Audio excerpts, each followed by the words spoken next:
Selamat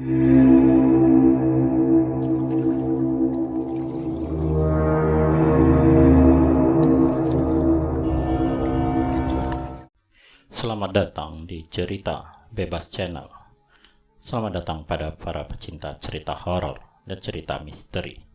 Kali ini saya akan membawakan sebuah cerita legendaris atau cerita rakyat, yaitu legenda Nyi Roro Kidul Putri Kandita dari versi Sunda.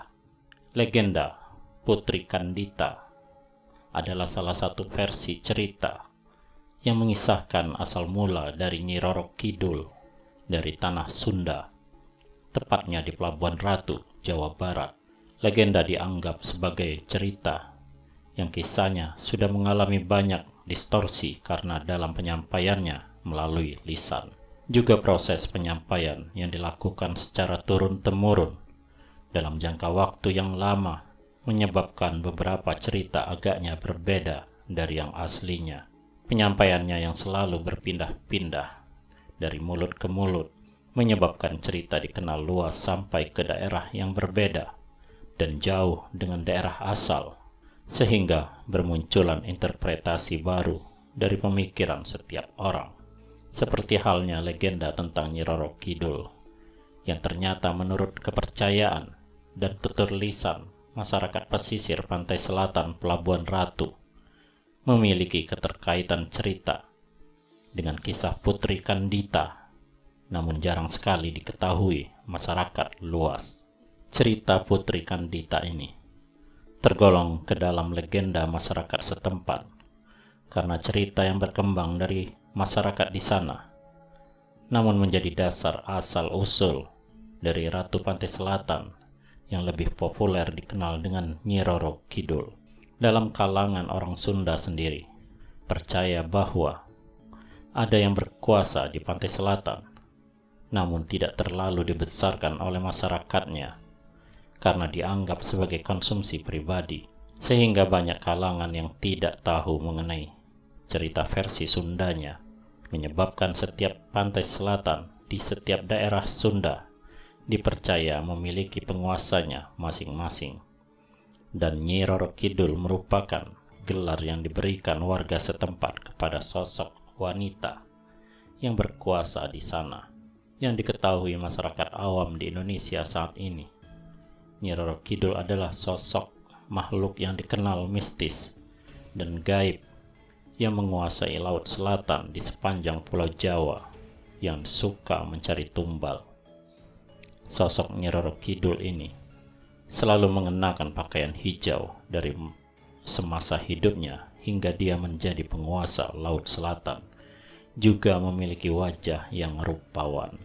Dituturkan di dalam novel oleh Aan Permana di dalam versi sudut pandang suku Sunda di pesisir pantai selatan Pelabuhan Ratu. Sebutan bagi sang penguasa laut selatan adalah Nyi Ratu Kidul atau Ibu Ratu Kidul. Hal ini untuk membedakan kepada versi Jawa yang memiliki nama Nyi Roro Kidul. Juga dijelaskan dalam buku novel tersebut, Nyi Ratu Kidul menguasai kerajaan laut selatan dari Teluk Pananjung atau Pangandaran hingga ke ujung kulon. Pusat keratonnya konon ada di wilayah Cilauteren, sementara pusatnya di Pelabuhan Ratu. Mitos yang melegenda ini konon menjadi panutan para nelayan di sana, sebab Nyi Ratu Kidul selalu menjaga keselamatan nelayan pantai selatan Jawa Barat. Dijelaskan bahwa kehadiran dari sosok Nyi Roro Kidul di sini adalah isu untuk menjaga alam di laut. Mbah Kasman yang merupakan juru kunci di Pelabuhan Ratu mengatakan ada dua jenis kategori kekuatan gaib, yaitu gaib kotor dan gaib suci.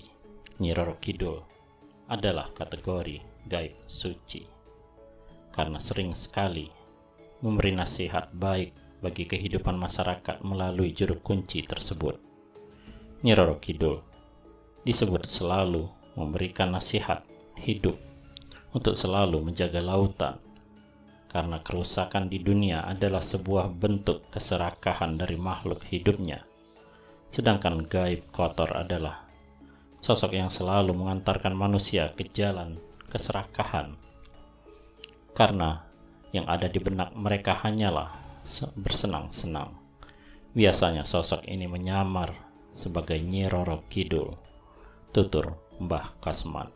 Menurut kisah yang ditulis oleh Aan Merdeka Permana tahun 2017, selaku penggiat budaya dan penulis buku yang sebagian besar karyanya merupakan cerita-cerita rakyat tanah Sunda. Perbedaan yang mendasar dari kisah Ratu Pantai Selatan versi Sunda dan Jawa adalah latar belakang terjadinya peristiwa atau kisah awalnya.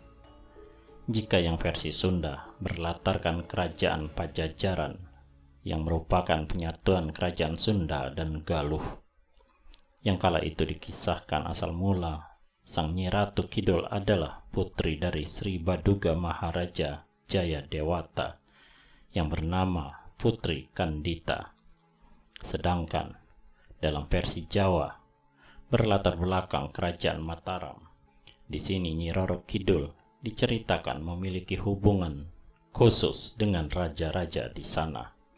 Mengungkap sosok Ratu Pantai Selatan melalui perjalanan hidupnya, ada banyak versi dan kepercayaan yang menceritakan siapa sosok Ratu Pantai Selatan sebenarnya. Diketahui versi Jawa dan Sunda hampir memiliki kemiripan cerita. Versi Jawa sempat menyebutkan bahwa sosok Ratu Pantai Selatan adalah Putri Kandita yang berhubungan dengan kerajaan Pajajaran, namun dibantah oleh masyarakat Sunda karena dianggap rekayasa belaka. Lainnya menyebutkan juga bahwa Ratu Pantai Selatan memiliki kehidupan yang lebih tua dibanding Putri Kandita, karena dipercaya sempat menikah dengan Raden Wijaya dan ikut andil dalam membantu mendirikan kerajaan Majapahit, dikenal dengan nama Dewi Cemara Tunggal. Versi Jawa lain menyebutkan Ratu Pantai Selatan berhubungan dengan Gaung di Mataram, Kesultanan Yogyakarta, dan Kasunan Surakarta. Disebut-sebut sebagai istri spiritual dari raja-raja kedua keraton tersebut. Dalam versi lain, sosok Nyi Roro Kidul ini bernama Putri Banyu Bening Gelang Kencana, yang merupakan anak dari Raja Banten Girang Banyu Bening dan ibunya dalam pengasingan ke dalam hutan terkena penyakit lepra.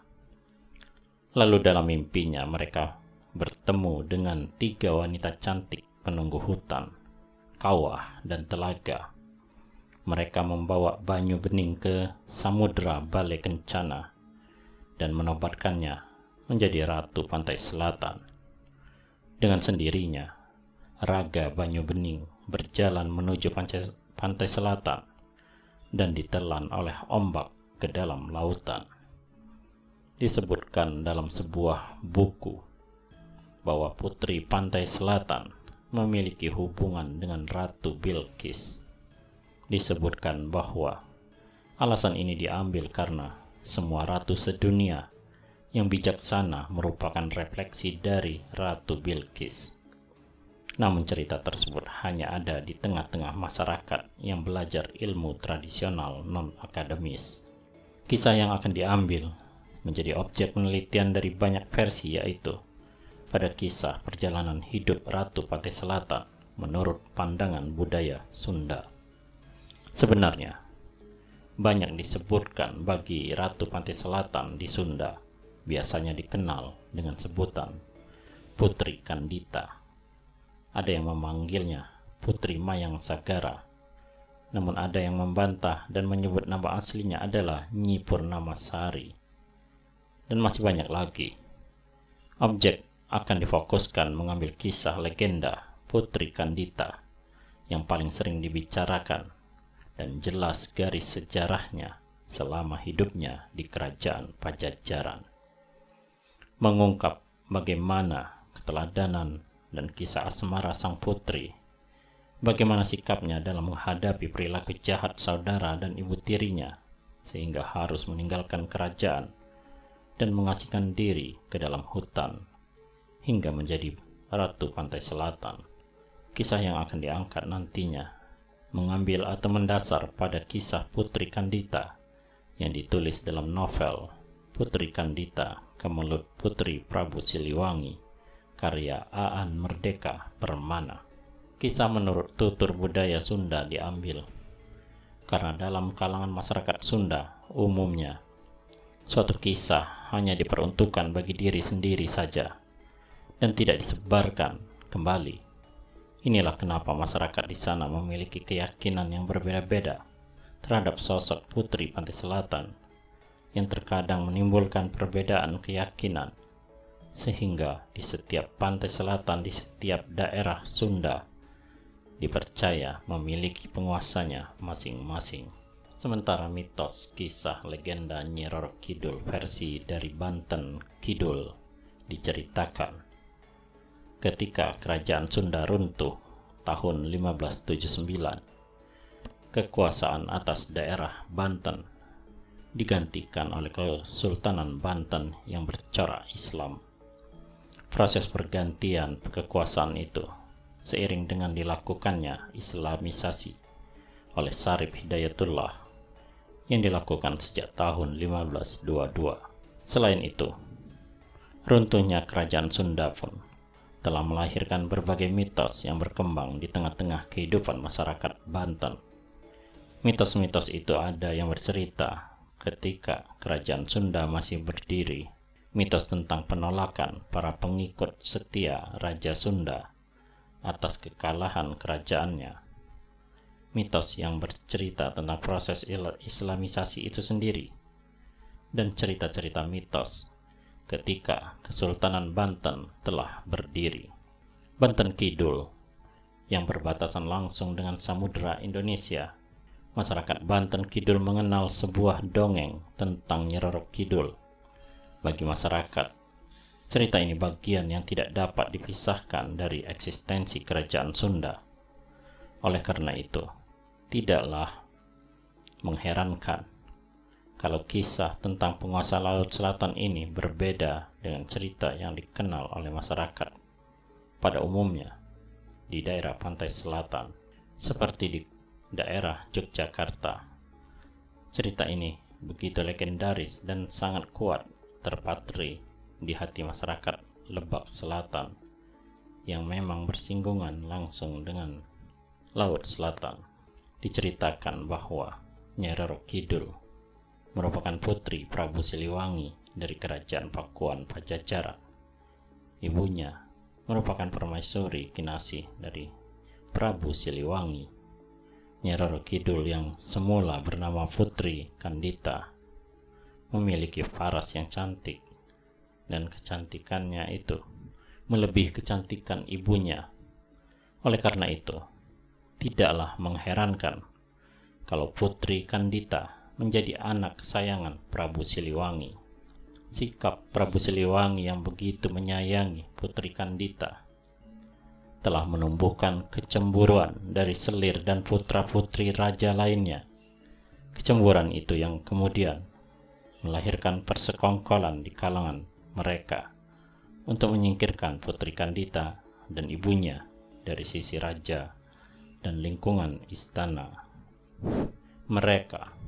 Rencana tersebut dapat dilaksanakan dengan memanfaatkan ilmu hitam sehingga Putri Kandita dan ibunya terserang suatu penyakit yang tidak bisa disembuhkan di sekujur tubuhnya yang semula sangat mulus dan bersih. Timbul luka borok bernanah dan mengeluarkan bau tidak sedap atau anyir. Akibat penyakitnya itu, Prabu Siliwangi mengucilkan mereka meskipun masih tetap berada di lingkungan istana. Akan tetapi, atas desakan selir dan putra-putrinya, Prabu Siliwangi akhirnya mengusir mereka dari istana Pakuan Pajajaran. Mereka berdua keluar dari istana dan berkelana ke arah selatan dari wilayah kerajaan tanpa tujuan, selama berkelana. Putri Kandita kehilangan ibunya yang meninggal dunia di tengah-tengah perjalanan. Hingga suatu hari, sampailah Putri Kandita di tepi sebuah aliran sungai, dan tanpa ragu, ia kemudian meminum air sungai sepuas-puasnya, dan rasa hangat dirasakan oleh tubuhnya. Tidak lama kemudian, ia merendamkan dirinya ke dalam air sungai tersebut. Setelah merasa puas berendam di sungai itu, Putri Kandita merasakan bahwa tubuhnya kini mulai nyaman dan segar. Rasa sakit akibat penyakit boroknya itu tidak terlalu menyiksa dirinya lagi. Kemudian ia melanjutkan pengembaraannya dengan mengikuti aliran sungai itu ke arah hulu. Setelah lama berjalan mengikuti aliran sungai, ia menemukan beberapa sumber mata air panas yang menyembur sangat deras, sehingga semburan mata air itu melebihi tinggi tubuhnya. Putri Kandita menetap di dekat sumber air panas itu. Dalam kesendiriannya, ia kemudian melatih olah kanuragan.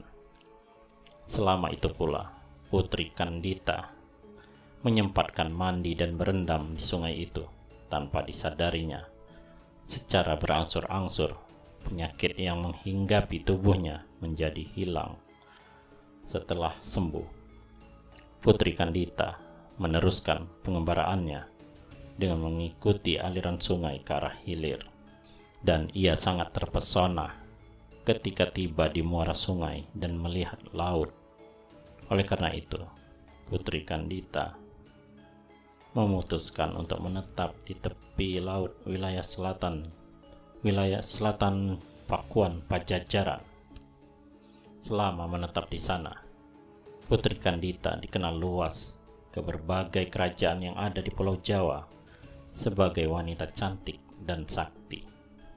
Mendengar hal itu, banyak pangeran muda dari berbagai kerajaan ingin mempersunting dirinya.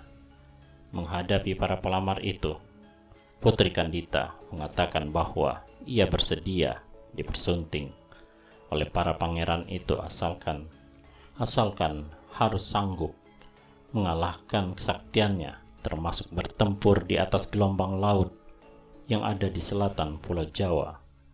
Sebaliknya, kalau tidak berhasil memenangkan adu kesaktian itu, mereka harus menjadi pengiringnya. Dari sekian banyak pangeran yang beradu sakti dengan Putri Kandita, tidak ada seorang pangeran pun yang mampu mengalahkan kesaktiannya, dan tidak ada juga yang mampu bertarung di atas gelombang laut selatan. Oleh karena itu, seluruh pangeran yang datang ke laut selatan tidak ada yang menjadi suaminya, melainkan semuanya menjadi pengiring sang putri. Kesaktiannya mengalahkan para pangeran itu dan kemampuannya menguasai ombak laut selatan menyebabkan ia mendapat gelar Kanjeng Ratu Nyai Roro Kidul, yang artinya ratu penguasa di selatan. Cerita ini memang tidak bersangkutan dengan Kesultanan Banten yang berdiri menggantikan Kerajaan Sunda di wilayah Banten Selatan.